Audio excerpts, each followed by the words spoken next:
Good to see everyone tonight, and those who are watching via live stream tonight. We're doing both YouTube and live stream tonight. So we lost our video from Sunday evening, so we decided to come back and try it one more time. And what we are doing is this series of teachings on mind-brain connections. We've already did a little bit from Song of Solomon, the first chapter. And what I want to do tonight is actually eventually get into chapter 2. But let me back up just a little bit and just reiterate a little bit of what we had from the last time. And I'm just going to mention a few things, not too many things here that we did last time, but just a few little things to help kind of rebuild the foundation for what we're going to talk about in chapter 2 of Song of Solomon. But remember last week in Song of Solomon 1 and verse 14, we talked about the camphor, and I shared with you how camphor was a crystal compound. And it says there in chapter 1 of Song of Solomon, verse 14, "My beloved is unto me as a cluster of camphor in the vineyards of En-gedi." And I mentioned that in our brain there are actually 7 million crystal magnets. Imagine that. And so this camphor is referring, when she says, "My beloved is unto me as a cluster of camphor in the vineyards of En-gedi," she's talking about something that has to do with crystal, which has to do with energy, which has to do with the mind of Christ. There's nothing new agey about this whatsoever. It's in the scriptures. Now, many years ago, I taught from Ezekiel chapter 1 and verse 22, where it talks there about the cherubim. Now, cherubim means apprehended ones. So we're all cherubim that he's talking about in Ezekiel. And it talks there in Ezekiel chapter 1 and verse 22 about the terrible crystal, which is symbolic of the mind of Christ. And it says there that it is stretched forth over the heads of the cherubim. It's a crystal, a terrible crystal, that was stretched forth over the heads, we could say the awareness of the apprehended ones. So we dealt with that camphor just a little bit last week in dealing with the crystal, which we're going to go back sometime in this series, I'm not sure when, and we're going to go to Ezekiel chapter 1, and I'm going to teach a whole message on the terrible crystal, which again, just simply is allegorical for the mind of Christ. Now, we also talked about the vineyards of En-gedi last week, and I shared with you that a vineyard is where things grow. Now, our vineyard is our awareness, and we can either think thoughts from the right side in our awareness, or we can put in our awareness carnal thoughts, or just stop with intellect, or with just reasoning in the natural. But we can, on the other hand, put in the Christ mind. We can exercise the single eye. We can be involved in spontaneous and purposeful meditation, which will involve the awareness. Now, what will happen in this vineyard, which is the awareness, as I said, is that thoughts will begin to grow in our awareness. And remember, the awareness is a projector. As a man thinks in his heart / awareness, so is he. So what takes place is, what we put into our awareness will be projected out into the experience of our life. Then we talked about En-gedi. En-gedi, if you recall, I shared something with you from a Christian dictionary where it talked about the fruit that is grown in the vineyards of En-gedi, and it was called Osher, O-S-H-E-R, and it looked like an apple. It had a white milky substance on the inside of it, but the thing of it was, when you would squeeze this Osher, nothing would come out of it except air. And so, what was this referring to? What is the allegorical reality of this? Remember, we talked about the 5 different levels of consciousness that the Greeks held to, and it was earth, it was water, air, fire, and the Christ mind. And so the fact that this fruit of En-gedi, and now, she's saying that he's like this. The spiritual experience is like this. This fruit of En-gedi, this Osher, when it was squeezed, nothing came out except air. What does that symbolize to us? But there is a dimension where we've gone from the earth realm of thinking to the water realm of thinking or consciousness, which is simply the word, to the air level of consciousness, where we take no thought. We simply take no thought. So the fruit that we bear here in our vineyard is what? It's taking no thought. It's as we slip into this mind of Christ and bring it into our individual awareness that we come to the place to where we take no thought of the lower. We take no thought of the 5 sense realm. I've given you the example on numerous occasions in this series how mom and pop can be, arguing about or talking about the fact that maybe they don't have enough finances to pay the monthly bills. And the little child will be on the floor playing with his toys or with her toys, taking no thought whatsoever. They have no worry whatsoever. They're not concerned in the least. And so what is that? That is the realm of the air. That's the realm of taking no thought where the 5 senses are concerned. And then we also talked about the dove's eyes and how that the dove means purity of mind. And, the scripture says to the pure, all things are pure. So the dove means purity of mind. The eyes, the dove's eyes, because he was like dove's eyes, the eyes are symbolic of ideas, understanding, and feelings. In other words, what I'm feeling and what I'm understanding and what I'm knowing is not that which comes from the lower realm of thoughts, but it is that which comes from the Christ mind. It's that which comes from above. Colossians chapter 3 says we're to set our affection, our heart affection on things above rather than things below of the earth or of the 5 senses. Then we looked at verse 16, and this was really the title of the message last week, or the subtitle, which was Our Bed is Green. And we found out that green means astral, A-S-T-R-A-L. Now, I'm not in any way, shape, or form talking about astral projection or any weird New Age thing like that. But astral simply is talking about that which is between the physical and the mental, or it has to do with the spiritual consciousness. And I shared with you how it's that part that, when a person passes away in their physical body, it's that astral part that really can show up and visit and maybe minister to a loved one and so forth. And so we should, be open to that. Not look for that necessarily, but be open to that. But that's what the green symbolizes. It's the astral part, it's the spiritual consciousness, and so forth. It was like when Jesus came to a group of people, and they said, we've cast out devils and we've performed signs and wonders and miracles. And he looked at them and he said, I never knew you. Which didn't mean that he wasn't acquainted with them. Certainly he was acquainted with them and they were acquainted with him. But what was he saying? He was saying, I never knew you. I never had an intimate knowing of you. In other words, I was not able to take that incorruptible seed within you that's always been in you and deposit it, intercourse, or deposit it into the womb of your awareness. That's all that he was saying there when he looked at the people and he said, I just never knew you. I wasn't able to intercourse with you. You never got naked of your false ideas, and I wasn't able to penetrate and come into you and cause a conception in the womb of your awareness so that you can birth. So you can birth the nature of Christ. So you can birth the man-child that Revelation chapter 12 talks about. And then we went to Psalm 23 and verse 2, where it says there, He maketh me to lie down in green pastures. Now this will give new meaning to Psalm 23 and verse 2. He maketh me to what? Lie down. That's the part that lies down. To lie down in green pastures. What part is it that lays down in green pastures? See, we've thought that there was a lush green field somewhere that we would go lay down and he would begin to commune with us and fellowship with us.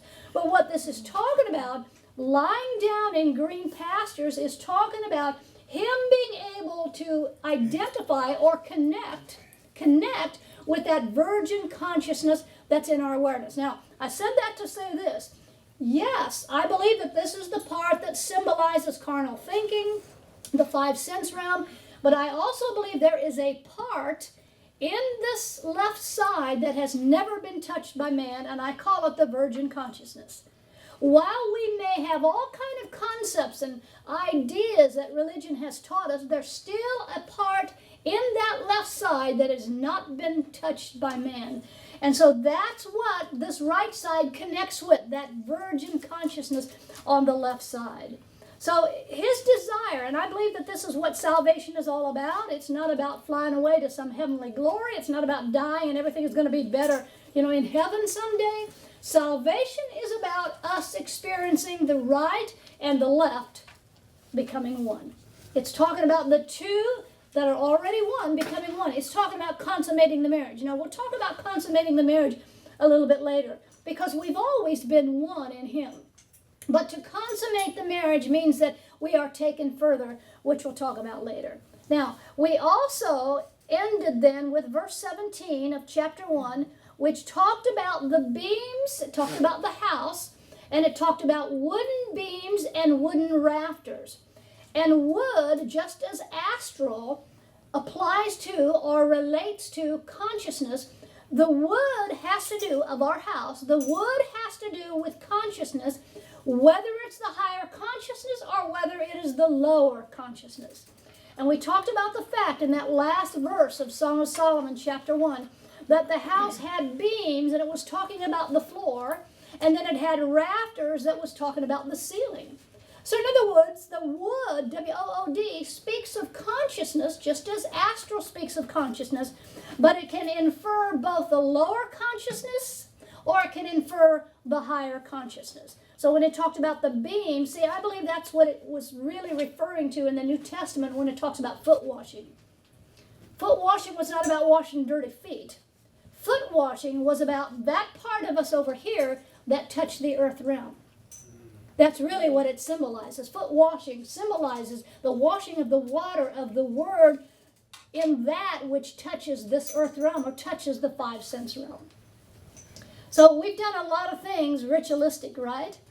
That now we're beginning to say, and there's nothing wrong with those things. In their, they had their time and they had their place. But remember, the writer of the book of Hebrews says, okay, in Hebrews 6, it's time to move on. Let's leave the principles or the ABCs of the doctrine of Christ, and let's move on to perfection. Let's move on to experiencing that for which we have been sent here for in the beginning. So there's a moving on, and it mentions baptisms there. He could have just as well put communion and a whole lot of other things that we were involved in, but now we're seeing something greater, and we're moving into the experience of that which is greater. I'm not after just having an impart experience. I don't want to have an impart experience. I want to experience the very fullness of the very purpose that he created me to begin with. And from before the foundation of the world, we were whole and we were righteous and we were chosen and we were saved and we were all that we are today in Christ. And as I've said many times in this series, truth that is truly the truth has always been the truth. We're just now receiving that, and to receive, lambano, means to just grasp it. It's already here. It's always been in us. It's always been with us. It's always been us, but now we're coming to get gripped by it, and we are grasping it. It's gripping us, and we're grasping it on the inside of us. Now, let's get into chapter 2, and in chapter 2, we're going to talk about the allegorical reality of I am. We went through chapter 1, and now we want to begin here in chapter 2, but chapter 1 really set the stage for what we want to see in this love story. And this is what this is. Song of Solomon is a love story from our beloved, from Christ, in us, as us. None of it is happening on the outside except what, is finished with on the inside that we realize and then is projected out into our experience. But it's all happening on the inside of us. Was that a real story in Song of Solomon? Well, it really doesn't matter if it was a real story. It really doesn't matter if it was a literal happening. The thing is, we don't want to hold to the history of it, the historicity of these stories. We want to see that they're happening within us in the lovely here and now. They're happening now. It's the nowness that we want to experience, the isness, the asness, the nowness that we want to experience in him. So look what it says here in verse 1 of chapter 2 of Song of Solomon. It says, I am the rose of Sharon and the lily of the valleys. Now, first of all, you have the connotation that we address in meditation, for example. We may meditate upon I am. Remember when Moses went to God after he was commissioned, from the Spirit within him, that he was to go to Egypt and he was to deliver them and lead them out of the Egyptian bondage that they had been in for many, many years. What was it, 400 years? And so the Spirit within Moses tells him, I am that I am. Tell those people that I am sent you. Now this is very interesting because he didn't just say, tell them I am sent you. He said to Moses, from the very depths of Moses, when Moses asked who he shall, say sent him, he said from the very depth of his being, the Spirit did, I am, not just I am, he said, I am that I am. Now, why did he say it that way? Why didn't he just say, tell them I am sent you? Why did he say, tell them I am that I am sent you? Well, the reason why, in the tetragramaton, now what is the tetragramaton? The tetragramaton is the Old Testament that was in Greek before it was written in Hebrew. And there were consonants there. The YHWH were the consonants of the tetragramaton. But here's the interesting thing. The first part of that YHWH, YH refers to the male principle within us. Listen to this. YH refers to the male principle within us. WH is the feminine principle within us. And then many years later in the culture in Europe, they made it Yahweh. It's a cultural thing. And then they saw that there is no Y or W in Latin, so they changed it to Jehovah. It was all a cultural thing. And now we have many words like that have the masculine principle and the feminine principle. That represents our right and represents the left. There's nothing wrong with that.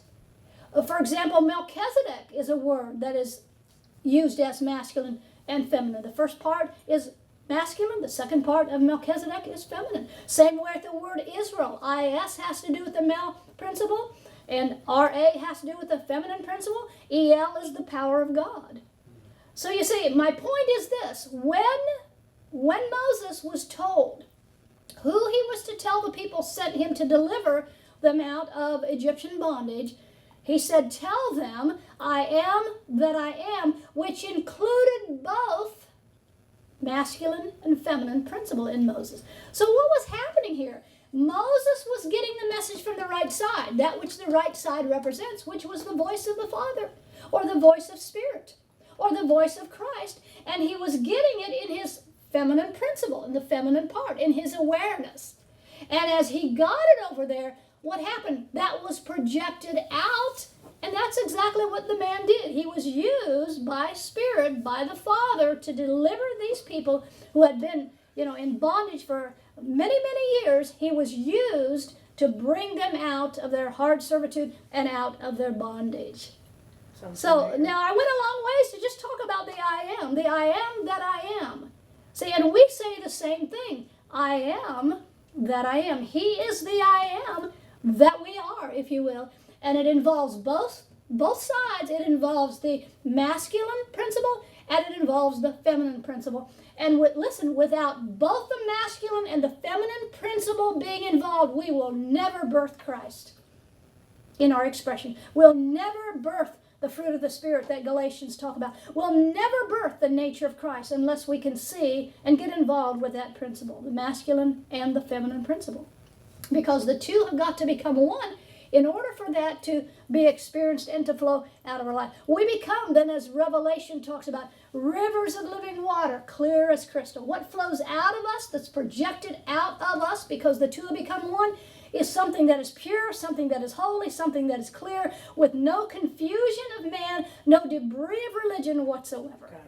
Isn't that good? Yes, it is. So notice he says there in verse 1, I am the Rose of Sharon. Now, it's interesting here to think about the characteristic of a rose. A rose is most of the time red. Now they have different colors because they have different hybrids and so forth. But most of the time you think of a rose, you think of the color red. You may think about the smell, the aroma of the rose. You may think of the beauty of the rose. But you know what? The stem of the rose has thorns, and that represents something. Mm-hmm. The rose represents the right. The thorns on the stem represents the left. Now, this will be borne out as we continue to read this. Look what it says. I am the Rose of Sharon. Listen to this. Sharon is a plain, P-L-A-I-N. And it was a flat place. But there's something about Sharon, even though it's a plain, a flat plain, it's filled with fertile abundance. What does that mean? It simply means that there's that part in us that has never been touched by religiosity. We can think all of the religious thoughts. We can have all of the religious rules and regulations and do's and don'ts and trying to, do to be. We can have that mindset, but still with all of that, there's a virgin consciousness on the inside, even of the left side. So what is this saying where it says, I am the Rose of Sharon? It is saying, I am that beautiful, fragrant rose that is in the midst of a plain or a flat place. In other words, the rose, as I said, is that beautiful, fragrant rose that everyone loves to look at. But in the midst, where is the rose? What is the rose in the midst of? A flat plain. The thoughts that could come up, that we could allow to come up, that have to do with carnality. That is so In good. other words, the rose is even in the place of, or in the midst of, that which is the lower thoughts, rather than the higher thoughts. And this is why it's so important for us to realize that we have to let this mind be in us, let this flat plane over here be joined with the Christ thoughts, with the higher thoughts, rather than stay in the Sharon place, the flat plane, and the lower thoughts. See, when you're in this place over here in these thoughts, most of the time it's confusion. It's, you have no idea which direction to go. Yeah. But you see, it's a place where growth can begin, where awakening, I should say, can begin as we bring the beautiful and the high thoughts over into the Sharon part, the place that is more apt to think the lower thoughts, the carnal thoughts, and so forth. Now, let me give you another scripture, and hang on to Song of Solomon, and quickly look in Psalm 23 and verse 5. Psalm 23 and verse 5, and let me show you this verse of scripture that I remember hearing some kind of squirrely teaching about this, but let me give it to you according to the allegorical reality. In Psalm 23 and verse 5, and of course this is David, and he talks about a table being prepared in the midst or the presence of his enemies. Listen to what it says. Thou preparest a table. Now here's the table, the right side, the Christ thoughts. That's the table. Thou preparest a table before me in the presence of mine enemies. Now listen, the only enemies you have are your thoughts. Come on. That's the real enemies that you have. See? Amen. See, the scripture talks about, Jesus himself said that a man is not defiled. He says defilement comes not from without, it comes from within. It comes from the thoughts. Right. See? That's the only way a person can be defiled is if their thoughts are constantly carnal, constantly from the five sense realm. So this table here, what he's saying here is, the table is the right side, the higher thoughts, the Christ thoughts. You always have the Christ thoughts in your midst, regardless of how low your thoughts are over here coming from what the left side represents. So he has prepared this table already in the presence of my low thoughts. See? And it doesn't matter how low and carnal those thoughts are, there's always the table over here. See? That's already within us. The word is already written within us. See? And so now, back to Song of Solomon and verse 1 again. This is what we see here in verse 1. We have the beautiful rose in the midst of the low thoughts, or in the midst of Sharon, which is this flat plain, surrounded, by all of these lower thoughts, if we want to think those thoughts. But all the time, we can draw out of the higher thoughts. Now, what do we think of when we think of a Rose of Sharon? Well, right away, we think of the lily of the valley. And as it goes on to say in the rest of verse 1 there, it says, the lily of the, notice, not just valleys. See? So you have this lily that is white and pure and beautiful and fragrant. What? In the midst of valley thoughts. Meaning what? You can always draw from the lily thoughts, the higher thoughts. But you can always draw from the 5 sense realm, the lower thoughts, if you want to draw from the lower thoughts. It's up to us. We must let this mind be in us that was in Christ Jesus. And we see it from this illustration, because you always have that table set before you. You can always draw on the higher thoughts, but you can also draw on the lower thoughts as well, if you have a mind to do that. Now, look what it goes on to say then in verse 2, Song of Solomon 2. And here we see it again. And it says, as the lily among thorns, so is my love among the daughters. So in other words, among the lower thoughts of confusion, there's this beautiful, pure, white, fragrant lily. And the higher thoughts, see, are among the lower thoughts or the thorns. The higher thoughts are in the midst. That's the table that is prepared for us. In the presence of what? The lower thoughts. And the only thing, or the only enemies we have, are our thoughts. I mean, you may think you have enemies called people out there, and, you know, God forbid, but we may have some people that hate us and don't love us very much. But the thing that is your enemy, the greatest enemy we have, is to think out of the lower thoughts. That's our enemy, because that can change our whole life, because the awareness projects out, and that's what we experience. Now, notice it says, as the lily among thorns, verse 2, so is my love among the daughters. Now, what do the daughters point to? What do they represent? They represent the emotions and the lower desires. The emotions and the lower desires. So in verse 2, where it says, as the lily among the thorns, so is my love among the daughters. In other words, even though there are emotions, even though there are desires of the lower emotions, guess what? My love is always there. So it says, so is my love among the daughters. It's always there. It's never gone. The table is always spread.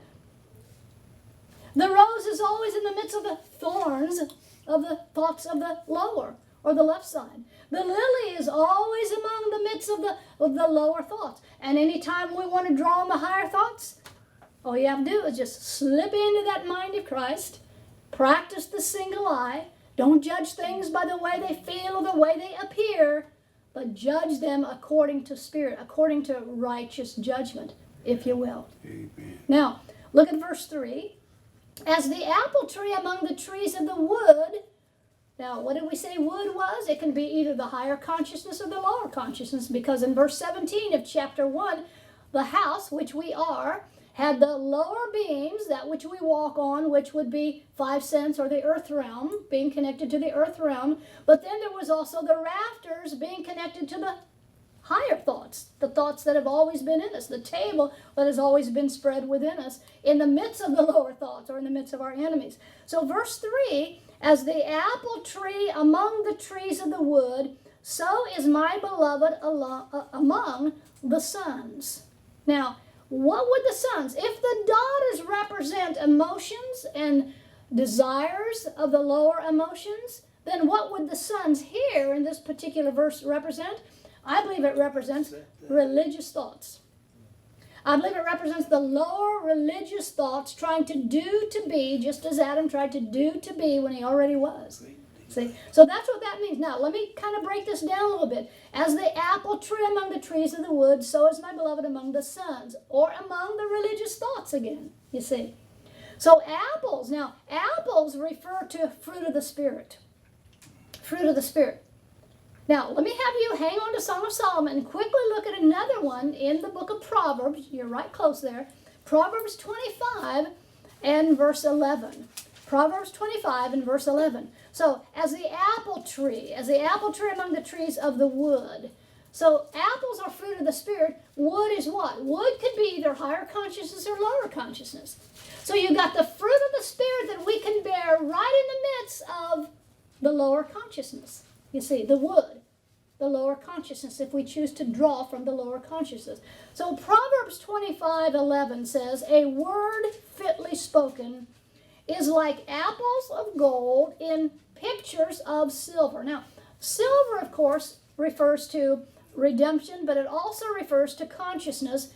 Gold refers to divine nature, but it also refers to consciousness. And apples here represent the fruit of the Spirit. So the fruit of the Spirit comes out of what? It comes out of the higher consciousness of silver and of gold. You will bear the fruit of the Spirit. And so this is what it says here, as the apple tree among the trees of the wood. In other words, the fruit of the Spirit is amongst, as it says here, or among the trees of the consciousness of the higher and the consciousness of the lower. In other words, it's up to us. We have dominion. It's up to us to let the higher consciousness, the wood, rule in the awareness, rather than the lower consciousness, still the wood, rule in our awareness. And whatever rules in our awareness is going to be projected out, and that is what we're going to experience. That's what we're going to walk in. There's the objective, that which is always true about us on the right side. Then there's the subjective, and the subjective is us receiving all that He's done in, through, and as us, receiving that in the awareness, and then experiencing that. The subjective is our experience of that which has always been true about us.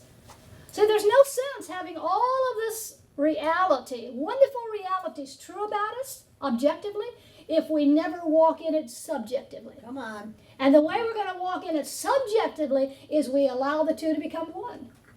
We allow our awareness over here on the left side to be impregnated with the incorruptible seed that's over here on the right side, or in us spiritually, in our spirit, if you will. You see.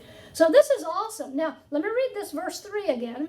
As the apple tree among the trees of the wood, so is my beloved among the sons. In other words, the apple tree, the fruit of the Spirit, the fruit of the higher thoughts, are among what? They're also among the lower consciousness of the left side.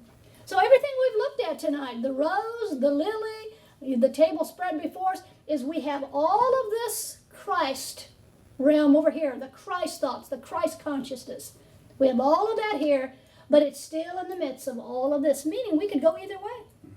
See, it's up to us. We can draw from the higher consciousness, or we can draw from the lower consciousness. If we draw from the higher consciousness, we're going to be as the apple tree among the trees of the wood. We're going to be able to experience subjectively that which has been true of us objectively since from before time, from before the foundation of the world. And notice it says again, so is my beloved among the sons, even among the religious thoughts that we have out here. He is who He is, even among the thorns, even among the table that's spread. He is who He is, even among the lower thoughts that we can draw on if we want to. Yep. He's always there. He never gives up on us. And you know what's so wonderful? He meets us where we're at. He meets us where we're at. You know what? Thank God. He's met us on so many different levels. Thank God He's met us on so many different levels. Thank God, or we wouldn't even be here.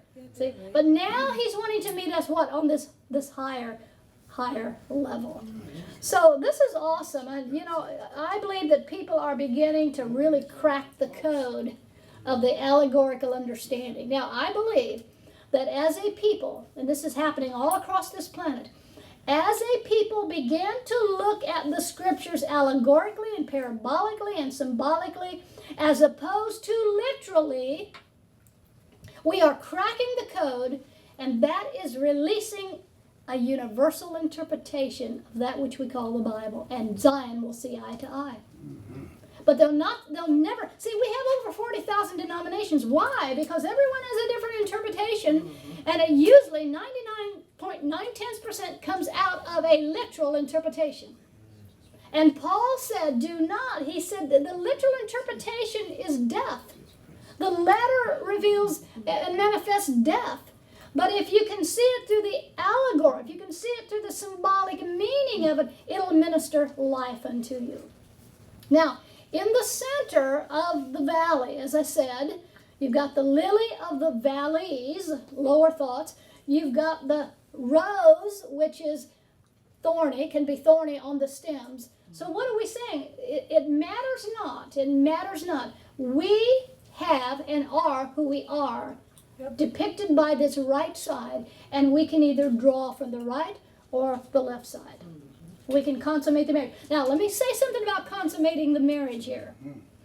Because normally, not normally, all the time, you only consummate a marriage when you're married. Hello. Let me say that again. In the natural, when a couple consummate the marriage, that's because they're married.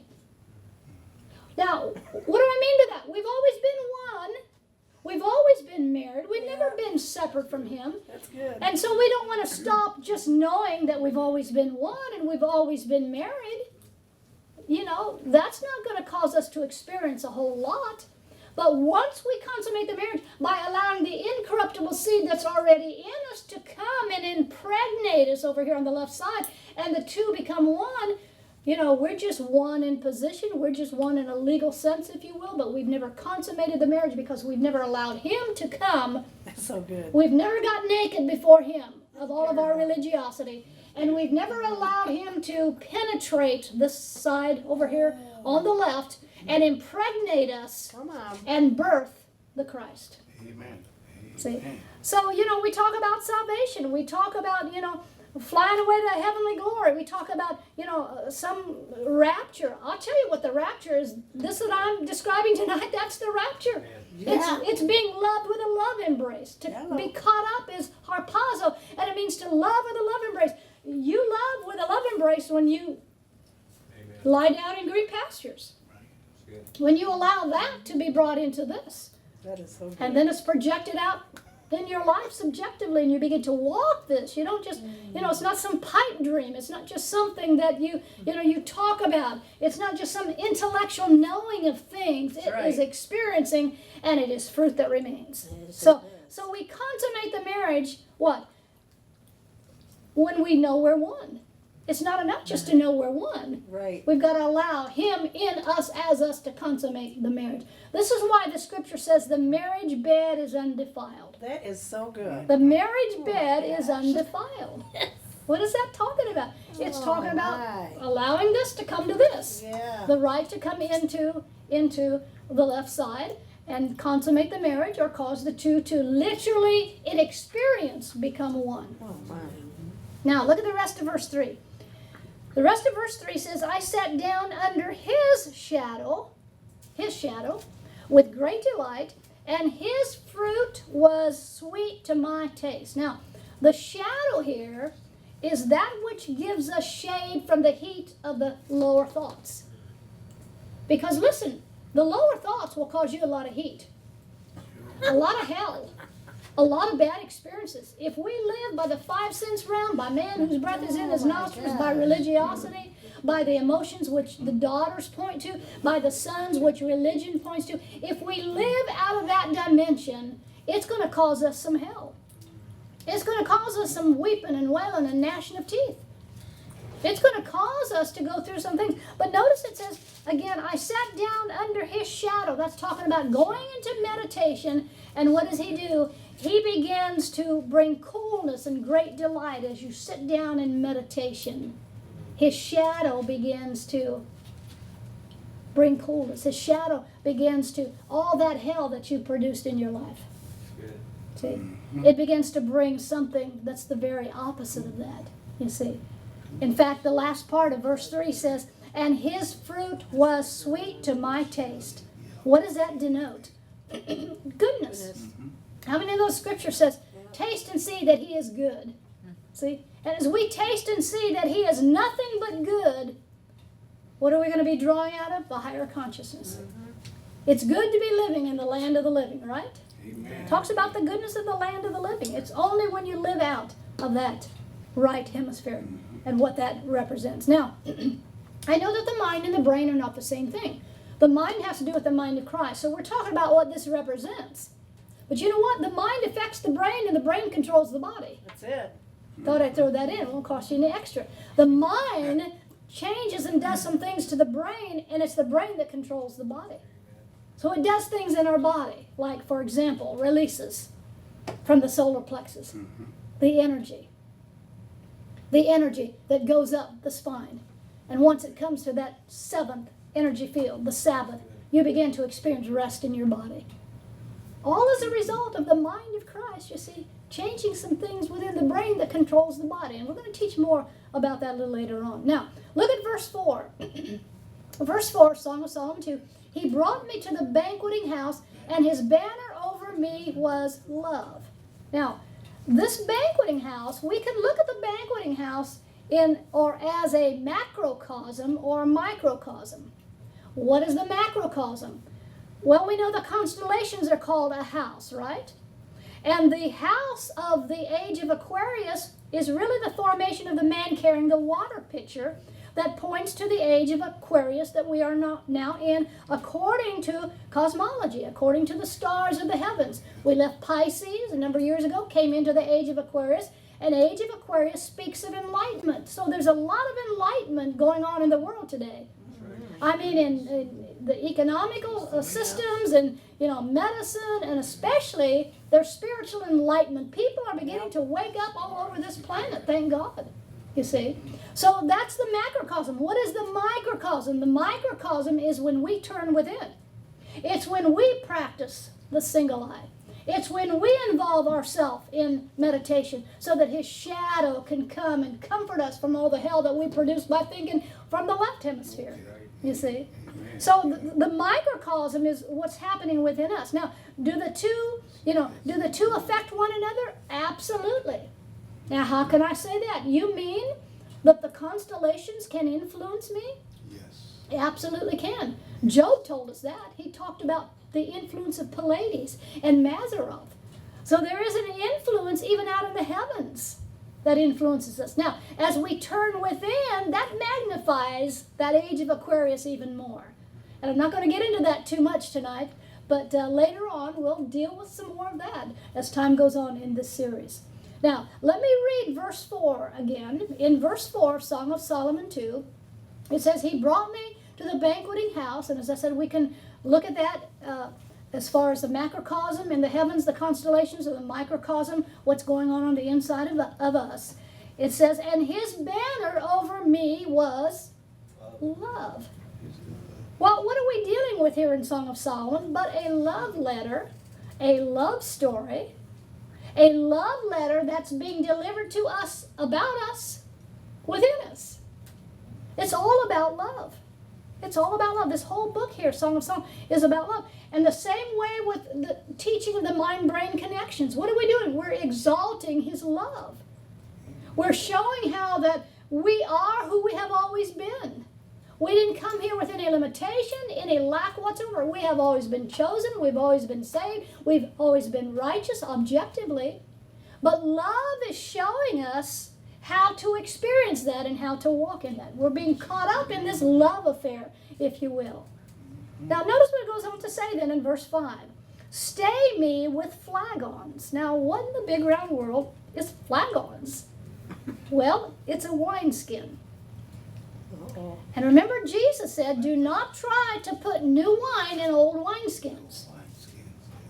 Or what will happen? When the wine ferments, because the old wineskins are dry, hello, I don't want anything fresh, but because they are dry, the old wineskins are dry, and they're full of religion, because listen, the wineskin is our awareness. And if we have a bunch of old stuff, if we have a bunch of old crap, sorry for saying that, but what does that mean? CRAP is just simply Christian rules and principles and regulations. That's what it is. If we have a bunch of old stuff in there, guess what? When the fresh word comes forth, we're going to reject it. Yeah. And you know what? It's going to spill out. We lose it all. And you stink. And you stink. Absolutely. See? So the wineskin is the awareness here. And once this word is quickened to us by the Spirit in our awareness, brought from the right to the left, it's quickened to us through what we're experiencing here. As it's brought to the lower thoughts, as it's quickened within us, it's going to depend whether we're still thinking and to what degree we're still thinking out of the lower thoughts or to what degree we're thinking out of the higher thoughts. And notice what she says there in verse 5. Stay me with flagons. In other words, bring me to a place of stability. Bring me to a place, stay me with a fresh wineskin. Stay me with a fresh wine, with a fresh word. Stay me, bring me to a place of stability. I don't want to have so much in an old wineskin over here in my words that I can't receive the fresh word that's coming forth in this hour. Right. And then he goes on to say in verse 5, she says, comfort me with apples. And what is apples again? Well, again, they are the fruit of the Spirit. The fruit of our spirit. And when our awareness holds the new wine, we begin to bear the fruit of the Spirit. And listen, again, it's fruit that remains. Mm-hmm. It's not fruit that's, we bear a little love today, or a little patience today, or a little faith today, and then tomorrow we're just a wreck. Just right? a wreck. Mm-hmm. But we're after fruit that remains. And this is how, what I'm sharing with you is how we can come to the place to where we bear this fruit that remains. Come on. Now look at the rest of this verse, verse 5. For I am sick of love. In other words, I'm sick of that doesn't consummate itself. I'm sick of that. I'm sick of the whorish thoughts of the lower consciousness. Oh my God. I'm sick of hearing a word that's full of religion and deceit. That is so I'm good. sick of that love that, they told me and religion was going to heal me and help me. Instead, I ended up disappointed and broken. I don't want any more of your religion. I'm sick of it all. Yep. Stay with me. Stay with me, flagons. Stay with me, higher consciousness. Continue to stay with me, higher consciousness. Stay with me, fruit of the Spirit. Stay with me, love of the Father. And let me just say this. The reason that you and I are here tonight is we got sick and tired of being sick and tired of the lies of religiosity. And we began to look for a place where we were encouraged Yep. to think. To think. And to think things through. Right. And to be brought to this realization of what salvation is all about and what the love of the Father is all about. And notice what it says there. She says, I am sick. I am sick of love. I am sick of all the lies. I am sick of all the deceit. I am sick of the lower thoughts. Oh, wow. I'm sick of being led by the 5 physical senses. I'm sick of all of this religiosity. Notice, I am sick. I am was the one that was sick of it. Wow. The I am was the one that was sick of it. That I am of Christ that we are. That oneness that we have in Him. Now listen to verse 6. Verse 6. His left hand is under my head, and his right hand doth embrace me. Now, again, the left side is where the lower thoughts originate from. Right? So what is he doing? With the left hand under the head, he's lifting it up, and the right does embrace me. He's bringing the two together. Lifting up the head with the left hand, lifting up the thoughts of the lower to the right, so that there can be that embrace with the right hand. The embrace with these thoughts. Isn't that good? Yes, it Now, is. let me have you quickly hang on to Song of Solomon, and in closing, I'm almost done. Go to Ezekiel chapter 1 and verse 10. Ezekiel chapter 1 and verse 10. And here, in Ezekiel chapter 1, he's seeing these cherubim. Again, as we've already stated this evening, cherubim are not talking about, some kind of living creatures that fly around in the heavens. It's not talking about winged angels like fat little babies or anything. But it is talking about those who are apprehended. Cherubim are those that are apprehended. You're cherubim. In Revelation, it talks about the angels. What are the angels? Again, not fat little babies with wings, but the angels represent a messenger with a message. So the cherubim here are apprehended ones. But let me show you something that I think is very, very pertinent for us to know this. Because in the scriptures, because it's going to talk about 4 beasts here. It's going to talk about, first of all, the man. And a man can be a beast. How many know man can act beastly? It talks about man. It talks also about the lion. It talks about the ox, and it talks about an eagle. Now, let me just say before we read there, a lion can be a raging animal, but on the other hand, it can be the Lion of Judah or the King of the Beast. Right? Right. A lion can be a raging animal, but on the other hand, it can denote victorious ruling. Right. Okay? Same way with an ox. So let me read that with that in mind, because we've got the counterpart here. We talked about the counterpart last week. I said how that if you have a string, you have 2 ends. There can't be an up without a down. There can't be an in without an out. Right? There's a counterpart to all of nature. But now listen to what it says here in Ezekiel 1 and verse 10.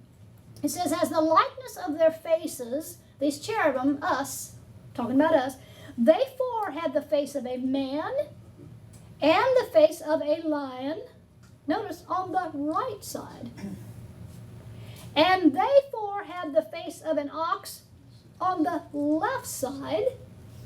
And then it finishes by saying, they four also had the face of an eagle. So what am I saying? I'm saying that as mankind, we can either live by man whose breath is in his nostrils, 5 senses, or we can live by the perfected man on the right side. Okay? As the lion, we can either live as the conquering Lion of Judah, or we can live as a raging beast with the lower thoughts. That's what it's talking about there. As the ox, we can either be involved in works on the left side, because they sacrifice the ox, or we can rest in what is already accomplished and already done. But now notice the last part of that verse again. They four also had the face of an eagle, meaning we can have the eagle representing what? The higher thoughts. We can have the man, we can live out of the lower thoughts of the man whose breath is in his nostrils, or the perfected man. We can live out of the raging beastly thoughts, or we can live out of the victorious lion. We can live out of the ox as far as works is concerned, or we can live out of the rest that the ox also denotes. But then it says they four also had the face of an eagle. What is that saying? That's saying you can draw out of either side. That's what it's saying. You can draw out of either side. You can draw out of the higher thoughts, or you can draw out of the lower thoughts. So what is the scripture for this? Let this mind be in you that was also in Christ Jesus. We have to let it. We have the opportunity to draw from either side, but we have to allow this mind to be in us. And I believe that it comes primarily through meditation, turning within.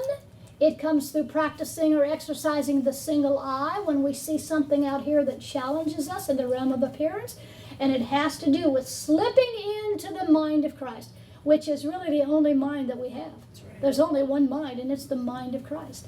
But you know what? You still have to put on or slip into, and you do that simply by whichever side you're drawing out of. Now, in closing, last verse. Verse 6 again said, his left hand is under my head, and his right hand doth embrace me. What is it talking about? It's talking about the fact that the left is being lifted up, and as the left is being lifted up to become one with the right, that's the embrace of the Father. That's the true embrace of the Father. That's the true lovemaking of the Father. That's the true birthing of the Father. It's the true birthing of the mind of Christ. It's the true birthing of the man-child that Revelation talks about.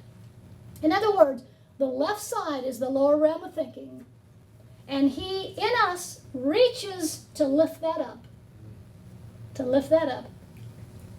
the right side. He reaches. And embraces. He reaches, yes, within us, as us, through us, as us.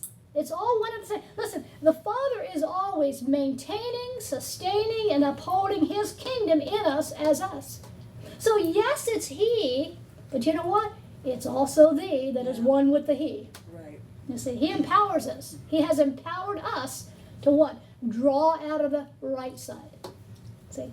He's empowered us to lift this side. He in us as us has empowered us to lift this side. The left hand is under this left side, raising it up and bringing it up to the higher dimension where we think out of the right side, the Christ mind, and that's the embrace of the Father.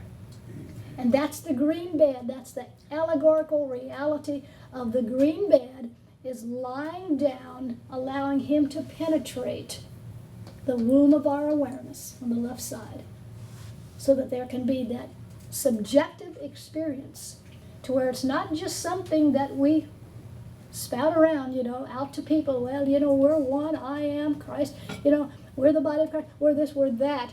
aren't you tired of hearing cliches and Yep. hearing all of this stuff just spouted out there? Right. And it seems like hardly no one is walking in it or experiencing it. Well, this is the time and this is the hour Come on. for us to begin to experience it. And so what we're going to find out is the rest of Song of Solomon is even going to get more intimate. You say that again. We're going to find out that the rest of the book of Song of Solomon is even going to get more intimate than what we've seen so far in this book. Amen. It's a love story. It's a love embrace. It's a love experience. It's all about His love in, through, and as us. Amen. Father, we thank you for your presence. Thank you for our spirit that is ever quickening this word to us, that we can walk in it, not just know about it, but we can know it intimately and experience it in our walk and bear fruit that remains. We thank you, praise you, and honor you.